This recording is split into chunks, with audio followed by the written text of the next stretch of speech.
Assalamualaikum warahmatullahi wabarakatuh. Selamat siang sahabat upscale sekalian. Kembali lagi bersama Yomil. Pada kesempatan kali ini Yomil akan kembali membahas 10 soal yang sering keluar saat uji kompetensi. Nah, sebelum Yomil mulai, bagi sahabat upscale yang belum subscribe YouTube channel Upscale Indonesia, silahkan klik tombol subscribe di bawah untuk membantu kita agar kita terus memberikan layanan-layanan yang lebih berkualitas lagi ke depannya. Baik sahabat upscale sekalian, kita masuk terlebih dahulu ke soal yang pertama, soal keperawatan gawat darurat. Seorang perempuan 62 tahun dirawat di rumah sakit dengan stroke hemoragik hari rawatan ketiga. Hasil pengkajian, tekanan darahnya 140 per 100 mg Hg, frekuensi nadinya 92 kali per menit, frekuensi nafas 18 kali per menit. Pasien terdengar mengerang dan membuka mata saat diberikan rongsangan nyeri, serta menepis tangan perawat saat diberi rongsangan nyeri. Berapakah skor GCS dari pasien tersebut? Opsi A, E2, M5, V2, opsi B, E2, M5, V3, opsi C, E2, M4, V2, opsi D, E2, M4, V3, opsi E, E3, M4, V2. Nah, sahabat upscale sekalian, berdasarkan kasus soal yang pertama ini, jawaban yang tepat itu adalah opsi A, E2, M5, V2. Nah, kenapa jawabannya adalah A, E2, M5, V2? Sebelum kita masuk pada penjabaran terkait dengan jawaban ini, Yomil ingin menjelaskan kepada sahabat upscale sekalian terkait dengan pemeriksaan GCS. Jadi penilaian GCS atau Glasgow Coma Scale ini, sahabat upscale, merupakan suatu penilaian fungsi neurologis yang memberikan gambaran pada tingkat responsif pasien dan dapat digunakan untuk pencarian yang luas pada saat mengevaluasi status neurologik pasien. Cara melakukan penilaian GCS ini adalah dengan mengevaluasi respon dari motorik pasien, respon dari verbal pasien, dan respon dari membuka mata pasien. Nah, jadi ada 3 indikator untuk menilai GCS ini, sahabat upscale. Refleks membuka mata, kemampuan verbal, dan kemampuan motoriknya. Dan itu kata kuncinya untuk menghafal ini dengan lebih mudah. Sahabat upscale sekalian tinggal harus mengetahui rentang skor dari masing-masing kemampuan atau refleks yang dijabarkan tadi. Untuk refleks membuka mata, itu rentang skornya dari skor 1 sampai skor 4. Jadi masing-masing kemampuan ini, baik itu dari refleks membuka mata, kemampuan verbal, dan motorik ini, skor terendahnya itu adalah angka 1. Jadi tidak angka 0 ya sahabat upscale, jadi angka 1. Dan untuk skor maksimalnya ini yang beda-beda. Kalau untuk refleks membuka mata itu skor maksimalnya adalah 4. Kalau kemampuan verbal skor maksimalnya adalah 5. Kemampuan motorik itu skor maksimalnya adalah 6. Dan sekarang Yomil akan jabarkan satu persatu pengelompokan dari masing-masing skor tersebut. Untuk refleks membuka mata, skor 4 itu diberikan ketika pasien mampu membuka matanya secara spontan. Skor 3 diberikan ketika pasien itu mampu membuka matanya ketika diperintah secara verbal oleh petugas yang melakukan asesmen. Skor 2 itu diberikan ketika pasien itu mampu membuka mata, tapi dengan adanya rongsangan nyeri, seperti menekan pada syaraf supraorbita atau menekan area kuku jari pasien. Dan skor 1 itu diberikan jikalau pasien tidak ada respon untuk membuka mata. Nah, untuk refleks verbal, skor 5 kita berikan ketika pasien mampu terorientasi secara baik dan bicara dengan jelas. Jadi nggak ada disorientasi, pasien mampu menjawab kalimat yang baik dan mengetahui di mana dirinya berada, termasuk hari, waktu, dan bulan saat ini. Dan skor 4 itu diberikan ketika kondisi pasien kacau atau confused. Pasien dapat berbicara dalam kalimat namun ada mengalami disorientasi pada waktu dan tempat. Skor 3 untuk kemampuan verbal itu kita berikan pada pasien yang mengalami pola kalimat atau pola kata-kata yang tidak tepat. Artinya dapat mengucapkan kata-kata namun tidak berupa kalimat dan tidak tepat.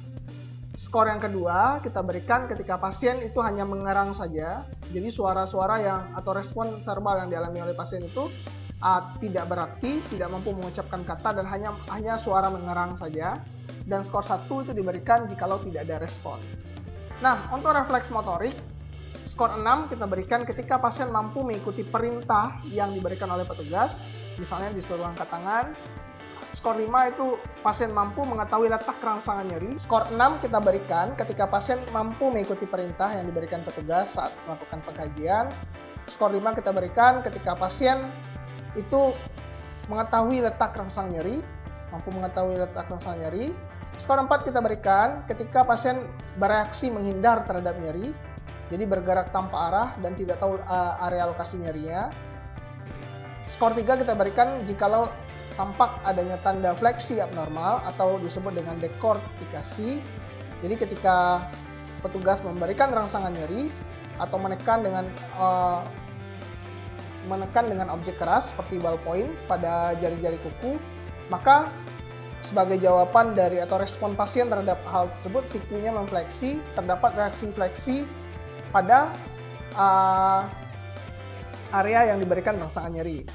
Nah, yang skor 3 itu kita berikan skor 2 kita berikan jikalau respon motoriknya itu adalah ekstensi abnormal atau deserbasi, dan skor 1 kita berikan jikalau tidak ada respon motorik dari pasien.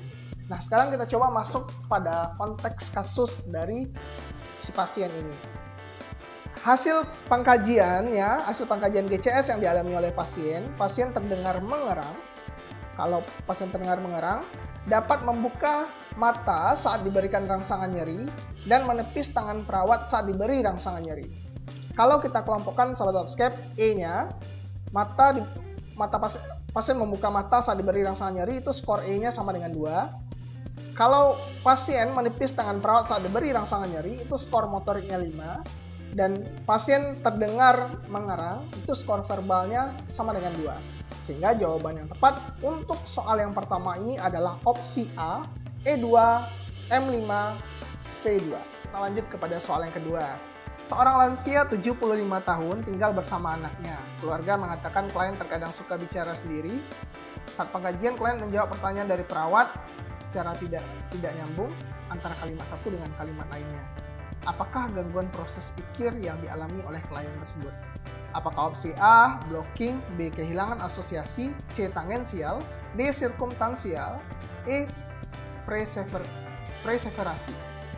Nah, sahabat Opscape sekalian, untuk soal yang kedua ini, jawaban yang tepatnya itu adalah B, kehilangan asosiasi. Nah, kenapa jawabannya kehilangan asosiasi? Karena kehilangan asosiasi itu didefinisikan sebagai suatu bentuk respon pembicaraan yang tidak ada hubungannya antara satu kalimat dengan kalimat lainnya. Jadi ini merupakan satu gejala atau gangguan proses pikir di mana bentuknya adalah si pasien atau si klien kita itu pembicaranya nggak ada hubungan antara satu kalimat dengan kalimat yang lainnya. Itu merupakan definisi dari kehilangan asosiasi. Nah, kenapa jawaban opsi A dan sampai E, opsi A, C, D, dan E itu salah? Kalau yang disebut dengan blocking itu merupakan suatu kondisi atau gangguan yang dialami oleh pasien, di mana itu pasien menunjukkan pembicaranya terhenti tiba-tiba tanpa adanya gangguan eksternal dan kemudian dilanjutkan kembali. Itu blocking. Jadi adanya kondisi atau gangguan pola pikir yang responnya itu menunjukkan pembicaraan pasien ini terhenti tiba-tiba tanpa adanya gangguan eksternal sama sekali, namun kemudian bisa dilanjutkan lagi. Nah, ada lagi itu adalah opsi C, tangensial. Itu juga tidak tepat. Tangensial itu bisa diartikan sebagai pembicaraan klien yang berbelit-belit dan tidak sampai pada tujuan. Itu yang tangensial. Nah, yang sirkumtansial itu juga tidak tepat, karena yang disebut sirkumtansial itu perilakunya adalah pembicaraan klien ini berbelit-belit namun sampai pada tujuan. Jadi beda dengan tangensial tadi.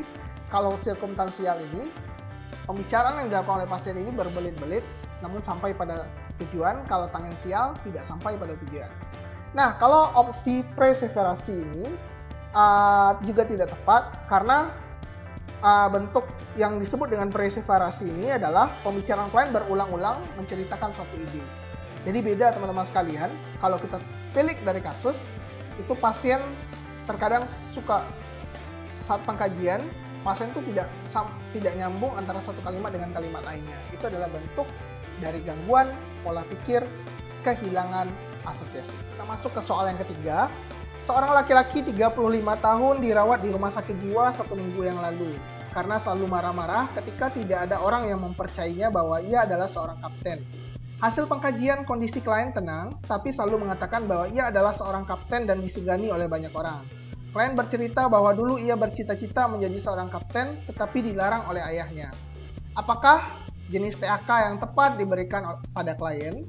Apakah opsi A, TAK defisit perawatan diri, opsi B, TAK stimulasi sensori, opsi C, TAK stimulasi persepsi, opsi D, TAK orientasi realita, atau opsi E, TAK sosialisasi. Nah, sahabat subscriber sekalian, bagi yang belum mengetahui apa itu TAK, TAK itu singkatan dari terapi aktivitas kelompok, yang merupakan satu jenis terapi yang diberikan kepada kelompok pasien-pasien yang mengalami masalah gangguan jiwa.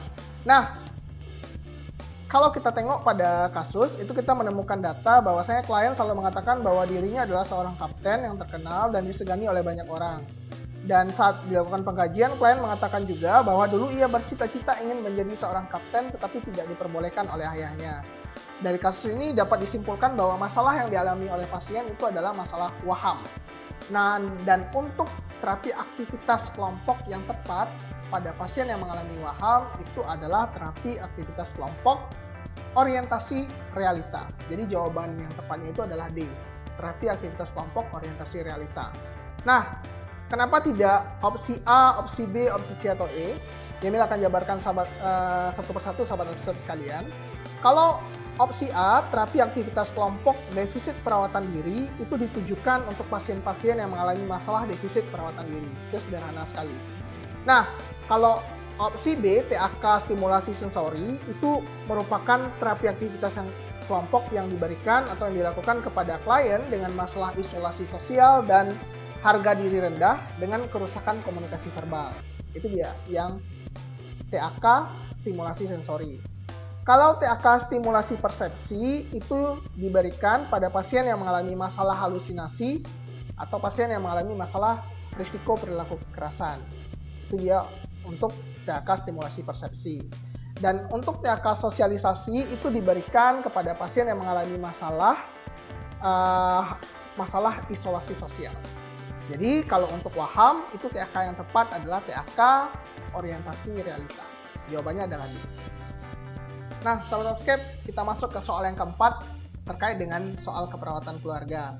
Seorang perawat mengunjungi keluarga binaan dengan anggota keluarga seorang laki-laki 55 tahun yang memiliki riwayat hipertensi.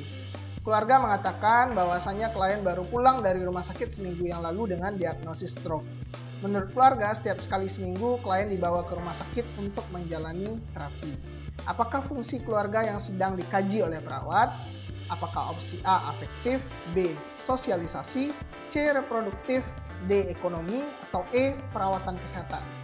Nah, sahabat subscriber sekalian, untuk menjawab soal ini kita coba telah terlebih dahulu data fokusnya.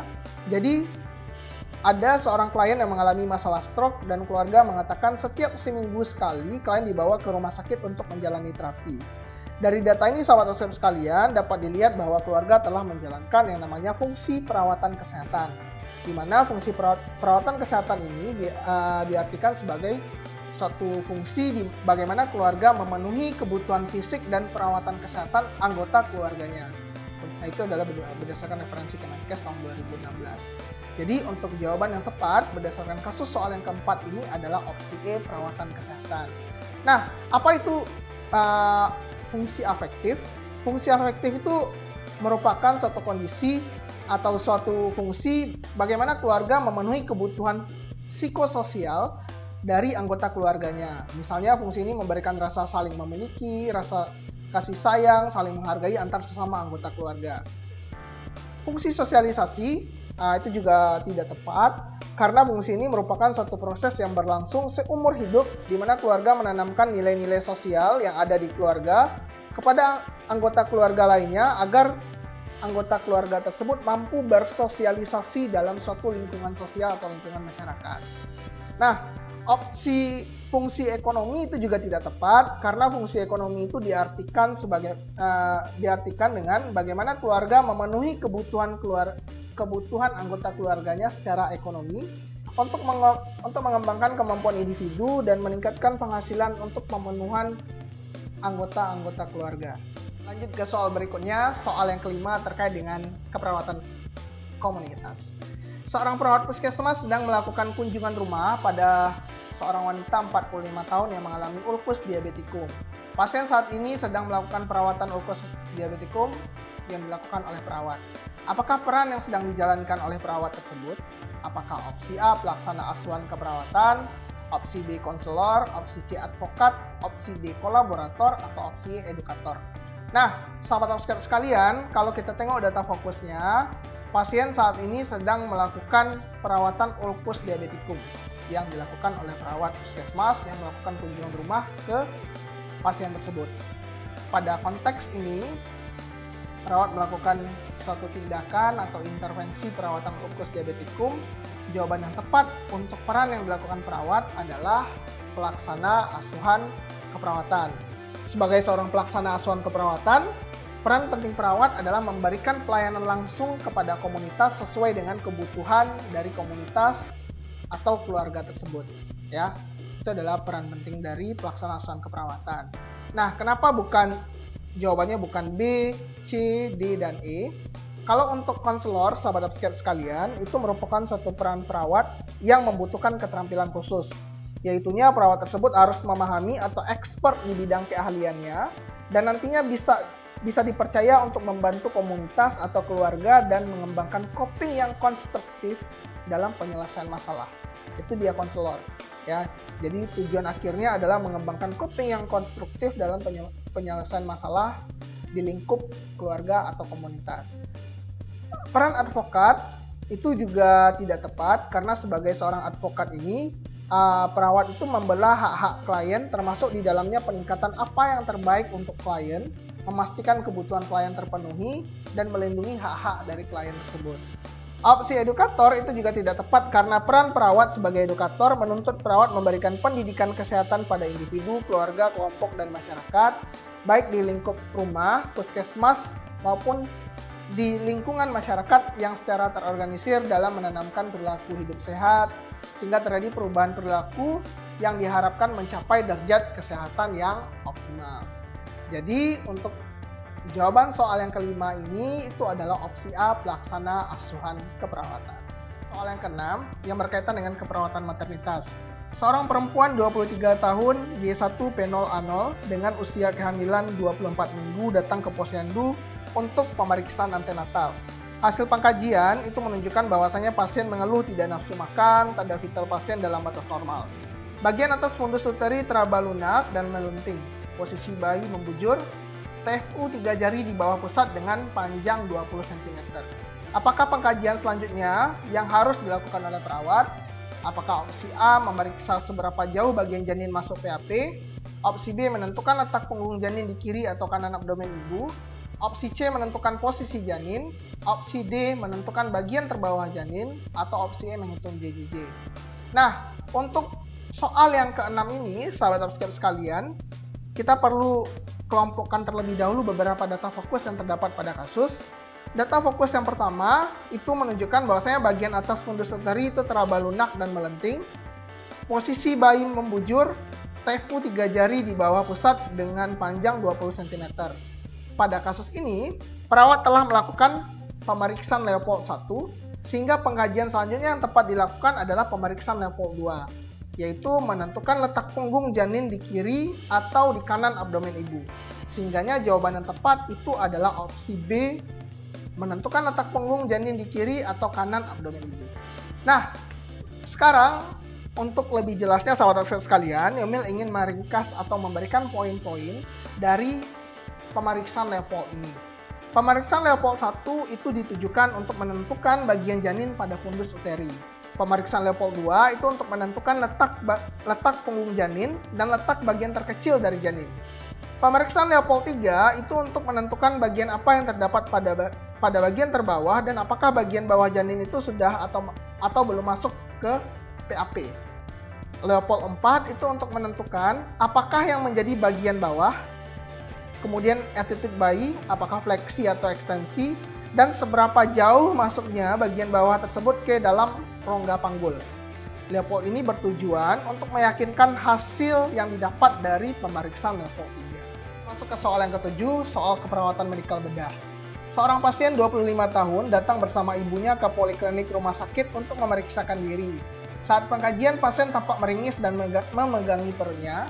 Ibu pasien mengatakan pasien mengalami nyeri perut tidak tertahankan. Perawat menanyakan bagaimana nyeri pasien mereda dan ibu pasien menyatakan bahwa nyeri reda jika pasien meminum paracetamol dan mengompres perutnya dengan botol hangat. Apakah komponen pengkajian nyeri yang sedang dilakukan oleh perawat tersebut? Apakah A. Provocation atau provox, B. Quality, C. Radiation, D. Severity, atau E. Time? Nah, sahabat upscape sekalian, nyeri merupakan suatu pengalaman atau perasaan emosional yang tidak menyenangkan akibat terjadinya kerusakan aktual maupun potensial, atau menggambarkan kondisi terjadinya kerusakan, baik itu kerusakan jaringan ataupun kerusakan kulit. Nah, pengkajian nyeri ini dapat menggunakan berbagai metode, dan salah satunya itu adalah metode pengkajian nyeri PQRST. P itu artinya adalah provox atau provocation, itu sama kalau di bahasa Indonesia kan itu artinya adalah penyebab. Nah, di lingkup P ini yang dikaji adalah penyebab terjadinya nyeri, penyebab berkurangnya nyeri, penyebab bertambahnya nyeri. Itu di poin P, provox atau provocation. Di poin Q atau quality, atau di bahasa Indonesia kan artinya adalah kualitas, itu yang dikaji adalah bagaimana sensasi nyeri yang dirasakan oleh pasien. Apakah nyeri yang dirasakan itu tajam, tumpul, sensasinya berupa terasa terbakar, menusuk, dan lain sebagainya. Itu di poin Q. Di poin R, radiation, itu yang dikaji adalah penyebaran. Bagaimana penyebaran sensasi nyeri yang dirasakan oleh pasien. Jumlah lokasi penyebarannya dan lokalisasi nyerinya itu yang dirasakan seperti apa. Nah, yang S atau severity itu adalah tingkat keparahan. Ini biasanya disebut juga dengan scale atau skala nyerinya berapa. Beratnya rasa nyeri yang dirasakan, dan ini biasanya menggunakan skala-skala nyeri. Dan yang T itu adalah time atau waktu. Itu kapan nyeri yang dirasakan dominan oleh pasien dan berapa lama sensasi nyeri itu dirasakan oleh pasien. Itu adalah pengkajian di T. Nah, pada kasus sahabat upscape sekalian, itu ada data kunci bahwasanya perawat menanyakan bagaimana nyeri pasien mereda. Dan ibu pasien menyatakan bahwa nyeri reda jika pasien meminum paracetamol dan mengompres perutnya dengan botol hangat. Ini data fokus ini menunjukkan bahwasanya perawat sedang mengkaji poin P atau poin P yang merupakan provox atau provocation, atau kalau di bahasa Indonesia kan adalah penyebab terjadinya nyeri. Nah, jadi sehingga untuk soal yang ketujuh ini jawabannya adalah opsi A, provocation. Baik sahabat upscape, kita masuk ke soal yang ke-8 berkaitan dengan manajemen keperawatan. Nah, untuk soal yang ke-8 ini sahabat upscape sekalian, ini berkaitan dengan terkait penghitungan BOR, Bed Occupancy Ratio. Ini juga pernah keluar dalam salah satu ujian kompetensi itu di periode Oktober 2017. Pada suatu ruang rawat di rumah sakit itu memiliki 20 tempat tidur. Selama 3 hari, ruang rawat terisi 10 tempat tidur. Di antaranya di hari pertama sebanyak 9 orang, hari kedua 7 orang, dan hari ketiga 8 orang. Dan berapakah bed occupancy ratio atau BOR-nya? Nah, sahabat upscape sekalian, mengenai penghitungan BOR ini juga sudah pernah menjabarkan sebelumnya, bahwasanya kita harus mengetahui 3 indikator atau 3 elemen yang diperhitungkan dalam penghitungan BOR ini. Yang pertama itu adalah jumlah hari perawatan, kemudian yang kedua adalah jumlah tempat tidur yang aktif, dan yang ketiga itu adalah jumlah periode hari yang terdapat di kasus. Nah, pada kasus ini jumlah hari rawatan itu juga sama diartikan dengan banyaknya atau jumlah pasien di periode waktu tersebut. Nah, pada kasus itu dijelaskan bahwasanya di hari pertama itu ada 9 orang, hari kedua 7 orang, dan hari ketiga 8 orang. Jadi jumlah hari perawatannya sama dengan jumlah pasien di 3 hari tersebut. 9 tambah 7 tambah 8 sama dengan 24 hari rawatan. Nah, Sedangkan untuk jumlah hari aktifnya atau jumlah periode hari yang kita hitung itu adalah 3 hari ini. Hari pertama, hari kedua, dan hari ketiga. Itu yang kita masukkan. Itu adalah jumlah periode harinya.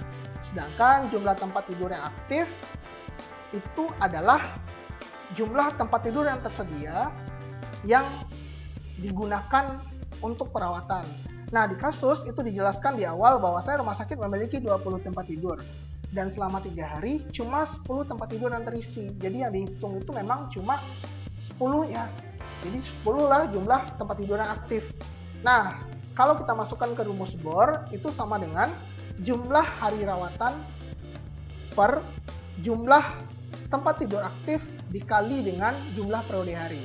Jumlah hari rawatan tadi 24 dibagi dengan 10 jumlah tempat tidur dikali dengan 3 periode hari. 24 per 30 sama dengan 0,8 dikali 100% jadinya adalah 80%.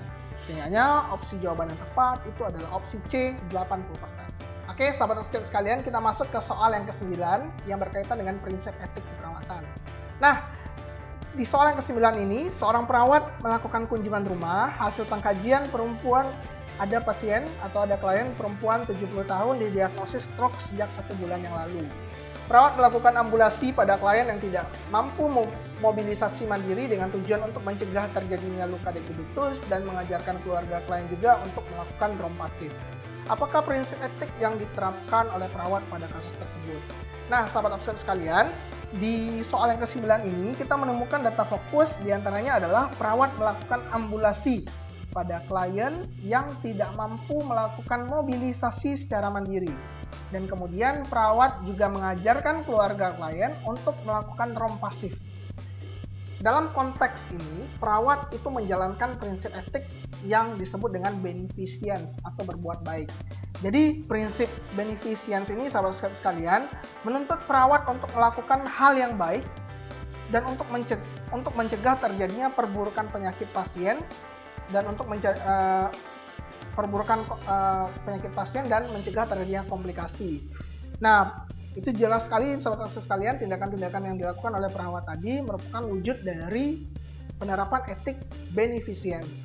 Nah, ini sering sekali menjadi dilema dengan penerapan non-malefficience. Dalam konteksnya sahabat-sahabat sekalian, di video sebelumnya Yanul sudah jelaskan perbedaannya. Kalau non-malefficience lebih ke arah area untuk mencegah terjadinya kerugian dari si pasien, ya. Dalam konteks kasus ini, kalau diwujudkan dalam kasus ini, tindakan non-malefficience-nya seperti perawat menganjurkan keluarga untuk membuat sebuah penerangan yang bagus di rumah untuk menghindari risiko jatuh. Perawat menganjurkan kepada anggota keluarga untuk memperhatikan kondisi dari si pasien. Nah, itu adalah bentuk-bentuk dari non-malefficience. Kalau dari beneficence itu lebih ke arah tindakan atau intervensi aktif, di mana dalam konteks ini perawat itu sudah melakukan ambulasi pada klien dan mengajarkan kepada keluarga untuk melakukan drom pasif juga kepada pasien. Nah, kalau justice itu sudah jelas sekali itu tidak tepat karena prinsip justice itu adalah adil ya, di mana perawat tidak membeda-bedakan pasien. Kalau fidelity itu menepati janji, dan kalau confidentiality itu menjaga kerahasiaan informasi dari si pasien. Dan justice, fidelity, dan confidentiality konteksnya tidak disebutkan dalam kasus yang ke-9 ini. Oke sobat subscribe, sekarang kita masuk kepada soal yang terakhir, soal ke-10 terkait dengan keperawatan anak. Seorang anak 3 tahun dirawat dengan diagnosis demam reumatik akut. Perawat memberikan boneka untuk anak sebagai terapi bermain selama anak menjalani perawatan di rumah sakit. Anak tampak senang dan tertawa saat memegang boneka sambil mengajaknya bermain. Nah, pertanyaannya, apakah jenis terapi bermain yang dilakukan oleh anak? Apakah A. Associative play, B. Skill play, C. Sense play, D. Social affective play, atau E. Dramatic play? Nah, jawaban yang tepat untuk soal yang ke-10 ini adalah opsi C, sense play. Kenapa demikian? Karena sense play ini merupakan terapi yang sifatnya memberikan kesenangan kepada anak-anak. Kesenangan tersebut diperoleh dengan memegang objek-objek tertentu. Misalnya bermain boneka, bermain pasir, dan bermain air. Itu adalah sense play. Dan dalam konteks ini, sahabat sekalian, Anak tampak senang dan tertawa saat memegang boneka. Yang ini merupakan salah satu bentuk dari sense play. Nah, tinjauan opsi lainnya, kenapa jawaban yang lainnya adalah salah? Associative play itu merupakan suatu bentuk permainan yang sudah terjadi komunikasi sebelumnya antara satu anak dengan anak yang lain, di mana anak bermain dengan kelompok dengan aktivitas yang sama dan dapat saling meminjamkan mainan. Ini contohnya seperti bermain robot-robotan, bermain mobil-mobilan, dan masak-masakan. Skill play itu diartikan sebagai jenis permainan yang sifatnya memberikan keterampilan pada anak. Seperti contohnya adalah bermain sepeda. Kalau yang social affective play ini, itu sifat permainannya adalah anak mampu belajar memberi respon terhadap stimulus yang diberikan oleh lingkungannya, seperti permainan ciluk bah atau permainan petak umpet dan lain sebagainya. Option dramatic play itu adalah suatu jenis permainan yang sifatnya mengajak anak-anak lainnya untuk berimajinasi atau bermain peran.